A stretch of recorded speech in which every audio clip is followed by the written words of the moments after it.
दूसरी बात, बार बार कहा जाता है जमीनें छीन लेंगे। मैं आपको एक बहुत बड़ा उदाहरण देता हूँ दिल्ली का। दिल्ली की एक बहुत पॉश कॉलोनी है जंगपुरा, जहाँ पे एक वक्फ की प्रॉपर्टी है जिस पर जो है अंजुमन हैदरी के नाम से एक संस्था चलाती है उसे, और वहाँ की देखरेख करती है। वहाँ उन्होंने 2011 से 2013 तक कई प्रोटेस्ट की। किसके खिलाफ? कांग्रेस के दिग्गज नेता जो सोनिया गांधी के बाद दूसरे नंबर के दिवंगत नेता अहमद पटेल के खिलाफ। और उसके बाद उन्होंने 2 साल लगातार प्रोटेस्ट किया। उसके बाद जब कांग्रेस की सरकार चली गई, उसके बाद अमानुल्लाह खान जो आम आदमी पार्टी के नेता हैं, इनके खिलाफ भी उन्होंने FIR दर्ज कराई। मतलब ये है कि प्रॉपर्टी खाने वाली बीजेपी सरकार नहीं है। ये जो चिल्ला रहे हैं विपक्ष के नेता, ये खुद उस पर कब्जा करना चाहते थे। तो कहीं ना कहीं यह साफ हो चुका है विपक्ष का चेहरा कि पूरी तरह से राजनीति की जा रही है। गरीब मुसलमानों का इस्तेमाल करके प्रोटेस्ट करने की बात करके धमकाया जा रहा है। और इससे जो जस्टिस मिला है सबसे ज्यादा मुसलमानों को मिला है, उन गरीब यतीमों को मिला है जिनको अब फायदा होगा इससे। और सबसे बड़ी बात है, उनको तकलीफ नहीं है, तकलीफ सिर्फ पॉलिटिकल पार्टीज को है, उनके कुछ नेताओं को है। वो भीड़ इकट्ठी करते हैं जिनको पता ही नहीं कि अमेंडमेंट हुआ क्या है, और वो आकर यहाँ पर पूरा मुर्शिदाबाद जला दिया, पूरा बंगाल जलाया जा रहा है। अभी ये तो शुरुआत है, ये लोग जहाँ जहाँ चुनाव होंगे वहाँ वो दंगे कराएंगे। ठीक है, ठीक है। रिंकी जी हमारे साथ मौजूद है, रिंकी जी का मैं रुख कर रही हूँ। रिंकी जी प्लीज आगे आइए। रिंकी जी ठीक है, बहुत सी बातों पे नाइतफाकियां हो सकती हैं विपक्ष को इस कानून से, इस बिल से, लेकिन जो अच्छी बात है उसको भी कबूलना चाहिए, स्वीकारना चाहिए कि अब उस वक्फ में महिलाओं की भी एंट्री हो गई है, जो ऊंची जात के लोग नहीं हैं उनकी भी एंट्री हो गई है, जो पसमानदा समाज है उसकी भी एंट्री हो गई है, बोहरा समाज है उसकी भी एंट्री हो गई है। तो उसकी तारीफें क्यों नहीं हो रही है? पहले तो आपको मैं कहना चाहूंगी, once a work always a work. किसने चैलेंज किया? भाजपा सरकार ने। मिर्ची क्यों लगी? महिलाओं को यहाँ इस समुदाय में इज्जत मान नहीं मिलता था, बुरखे में रखा जाता है, और अब यहाँ पे उन्होंने क्या कर दिया? महिलाओं के हित में बात कर दी, विधवाओं को वक्फ बोर्ड के मुताबिक जायज जमीन दिला दी। ये तो इनको पेट में दर्द होना शुरू हो गया। मैं कहती हूँ अगर महिलाओं को मौका मिल रहा है तो तुम्हें क्यों तकलीफ हो रही है? अगर महिलाओं को दर्जा मिल रहा है तो तुम्हें क्यों पेट में दर्द हो रहा है? मैं कहती हूँ कि आप खुद भी, अगर आपके पास जमीन है, जायज जमीन है, आपके पास प्रॉपर्टी के वो पेपर्स हैं, लीगल हैं, तो आप आइए ना आगे, और महिलाओं को भी तो आगे प्रूफ कीजिए। और मैं आपको एक बात बताना चाहूंगी मैम, ये पूरा हर समुदाय जो है वो जिम्मेदार नहीं है। कुछ अनपढ़ लोग जो दंगे करवा रहे हैं, दूसरे जो अनपढ़ मुसलमान समाज है उसको भड़काया जा रहा है। नहीं तो आप देखो ट्रिपल तलाक का किसने एक्शन लिया? हमारी भाजपा सरकार ने।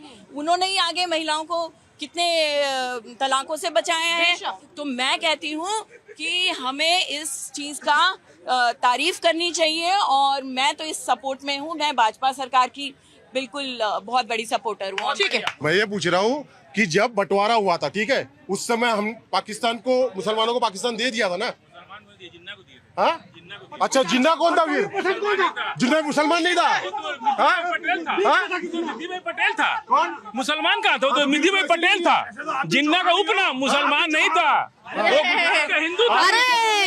अलीगढ़ मुस्लिम यूनिवर्सिटी, अलीगढ़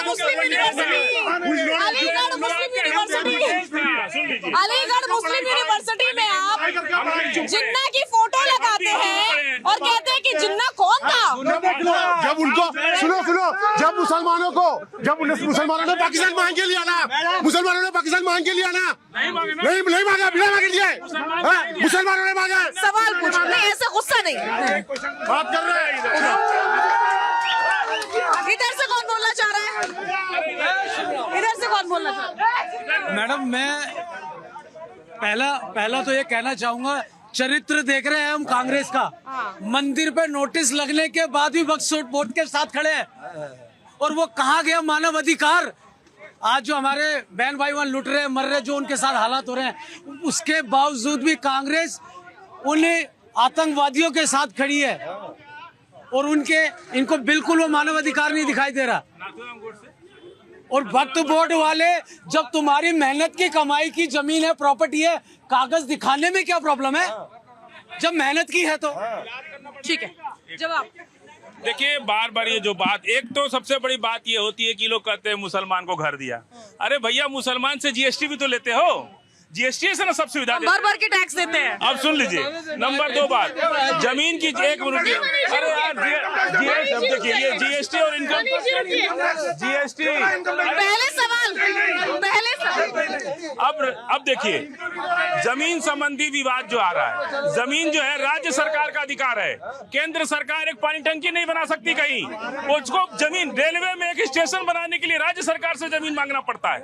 जमीन संबंधी जो अधिकार है वो राज्य सरकार का है, संविधान हमारा कहता है। ये बार बार ये लोग कह रहे, तो राज्य सरकार का मालिक जो होगा वो देखेगा क्या करना है। बार बार ये लोग बात करते हैं कि ये कर दिया, और जमींदारी उन्मूलन अधिनियम नहीं, जो कानून संसद से पास हो चुका है, उस पर ममता बनर्जी इस तरह की बयानबाजी क्यों कर रही है? सरकार का अधिकार है, वो माने या न माने। अच्छा जी, ये कानून है।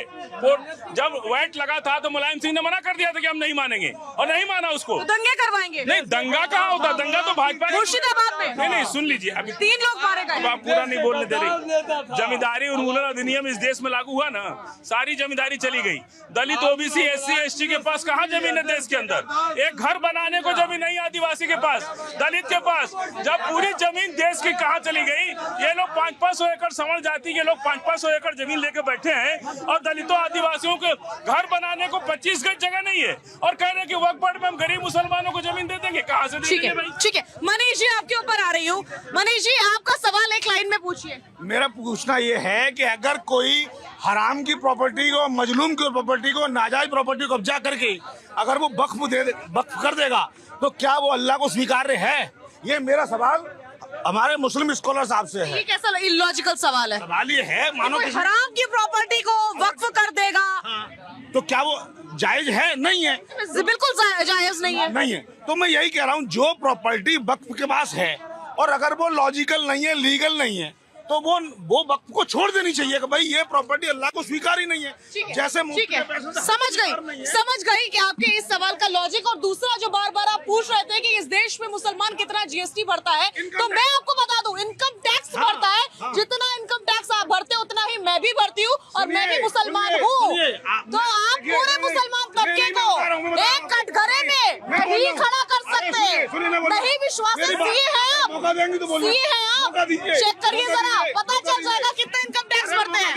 देखिए, बात ये है, इन सब का फैसला होता है परसेंटेज से। अगर 80%, अगर देश का इनकम टैक्स 80% कहाँ से आ रहा है?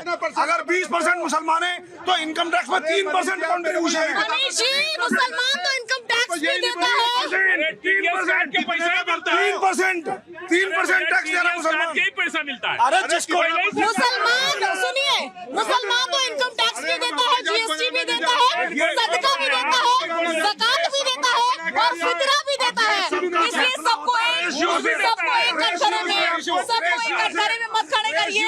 इस देश में हिंदू मुसलमान सब है, हमेशा एक रहा है, एक रहेगा। आप इस तरह की बात मत कीजिए। आंकड़े बिल्कुल सरकार जानती है, हर व्यक्ति पर एक समान टैक्स है, किसी से सरकार कम टैक्स नहीं वसूल रही है।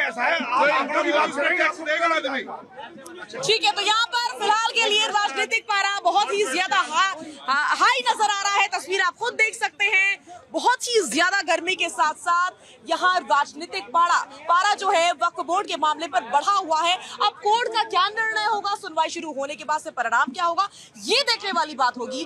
फिलहाल के लिए, आज के लिए जनता की आवाज में बस इतना ही। आप देखते रहिए भारत 24।